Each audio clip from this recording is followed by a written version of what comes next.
My name is Rose. I am 58 years old, and I have been working as a secretary at my husband Philip's company for many years. Every morning, I wake up early, make breakfast, and go to work before him. I clean the office and prepare everything for his day. I always wanted him to have a smooth and stress-free day. We've been married for 30 years. We never had children, but we supported each other and lived a quiet life. At least, that's what I believed. I thought our love and respect were real, but I was wrong, very wrong. One day, Philip told me he wanted to introduce someone to me. I didn't think much about it. Maybe a new client, I thought. But then he walked in with a young woman. Her name was Sarah. She looked like she was ready for a night out, not a day at work. She wore a short skirt and a top that showed too much.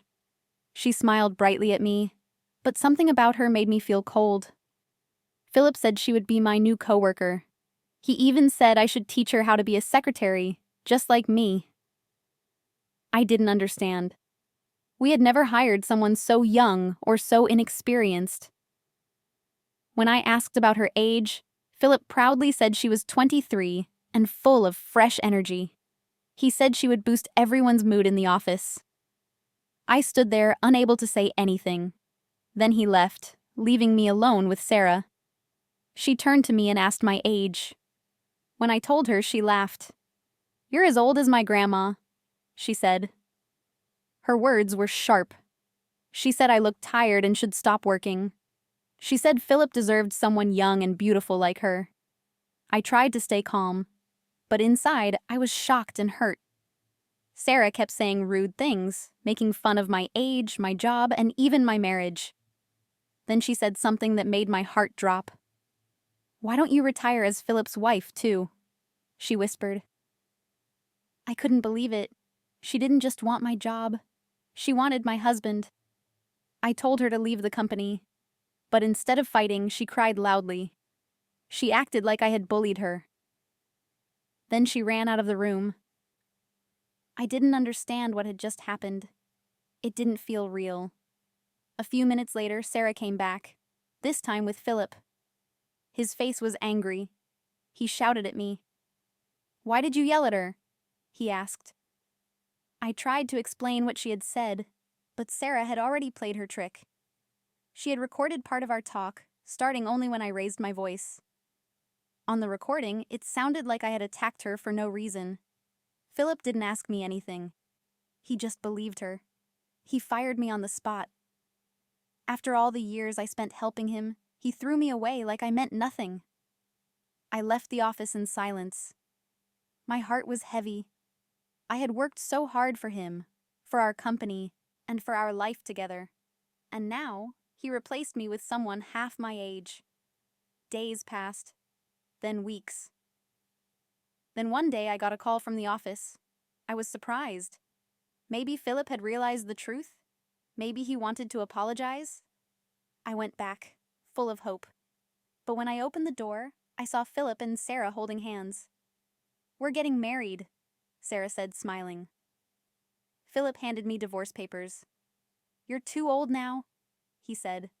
I was quiet. I didn't cry. I simply signed the papers. But before I left, Sarah walked up to me and gave me something. It was a picture. A baby's ultrasound.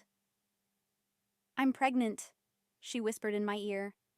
"I'll be taking over as the president's wife." Then she laughed. That was the moment something inside me broke. I felt like my heart had been crushed. But I also felt something else. Strength. I wouldn't cry anymore. I wouldn't fight for a man who didn't respect me. But I also wouldn't forgive them. They would learn what they had done. 1 week later, I got a phone call. It was Sarah. Her voice was shaking. "Philip hasn't come home. Do you know where he is?" she asked. I smiled. "He's probably in Vegas," I said. "He goes there to gamble. I used to manage his schedule so he wouldn't go too often." She was quiet. She didn't know. She thought she married a perfect man, but she was just starting to see the truth. "He never told me about this," she whispered. "No," I said. He didn't want you to know. You only saw the mask he wore for you. A few days later, Philip showed up at my apartment. He was angry and red-faced. "How dare you tell her about my gambling?" he shouted. I let him in calmly. I wasn't scared, not anymore. He looked tired and stressed. "Did Sarah take control of the money?" I asked. "Are you living on an allowance now?" He was shocked. "How do you know that?" he asked. I smiled. "Because I've been there before. You used the same tricks on me. You promised big dreams, then wasted everything on your secret habits. Now you're just doing it all over again." Then I showed him something. The ultrasound photo Sarah gave me. It wasn't real. I had done a reverse image search and found the exact same picture on a blog from 2 years ago. "She lied," I said. "There is no baby." Philip's face turned white. He sank into a chair, speechless. "She tricked me," he whispered. "Yes," I replied. "Just like you tricked me." He was shaking, unable to speak. I could see everything crashing down around him. I had spent 30 years cleaning his mess. But this time, I would let him drown in it. I called Sarah and asked her to come over. She arrived quickly and looked angry when she saw Philip with me. "Are you trying to take him back?" she yelled. "Don't be stupid," I said. "You should listen to him." Philip looked at her and asked, "Is the pregnancy real?" Sarah froze. Her face changed. "Yes," she shouted. "You saw the picture." Philip held up the blog post and photo. "You copied it," he said. Sarah dropped to the floor crying, but I didn't believe her. "You lied to trap him," I said, "and now the truth is out." Sarah tried to act sweet again. She said, "Let's have a real baby now. We'll be happy." But I laughed. "With what money?" I asked. "Philip has none. He used company money for gambling. He even bought you that ring with stolen money." Sarah looked shocked.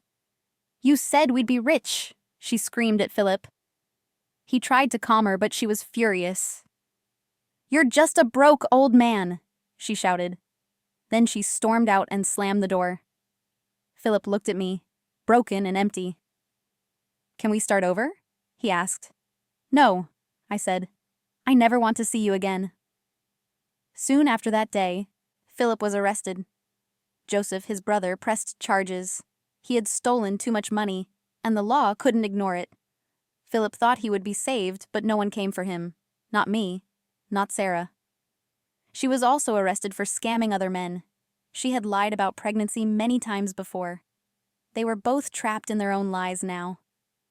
I felt peaceful. For the first time in years, I could breathe without pain. I didn't need revenge. Life had already given them what they deserved. And I had finally escaped their shadows. Joseph offered me my job back. He said I had always been honest and loyal. He gave me more responsibilities and better pay. We worked hard to fix the damage Philip had done. It wasn't easy, but step by step, the company started to heal. Joseph treated me with respect, not like Philip. He listened to my ideas, trusted my work, and always spoke kindly. I felt like a real partner, not just someone standing behind a man. I wasn't just working again. I was building something new, something of my own. And this time, I would not be left behind. One evening, Joseph and I had dinner with some clients. Everything went well. After the dinner, Joseph smiled at me. "You're amazing, Rose," he said. "We couldn't have done this without you." His words warmed my heart. For the first time in a long time, I felt seen. I smiled back. "Thank you," I said. Joseph nodded. "Let's keep working together. This company needs you." I agreed, not just because of work, but because I believed in myself again. I had fallen so far, but I had stood back up, and now I was ready to rise even higher. Now I wake up each day with strength. I don't cook breakfast for someone who ignored me. I make my own plans. I work with purpose. I smile because I choose to, not because I have to. My past was painful, but I survived. I am no longer a forgotten wife or a silent helper. I am Rose. I have power, wisdom, and peace. My old life ended, but a new one has started, and in this life no one else writes my story. I do. And I will write it with pride, strength, and truth, until the very end.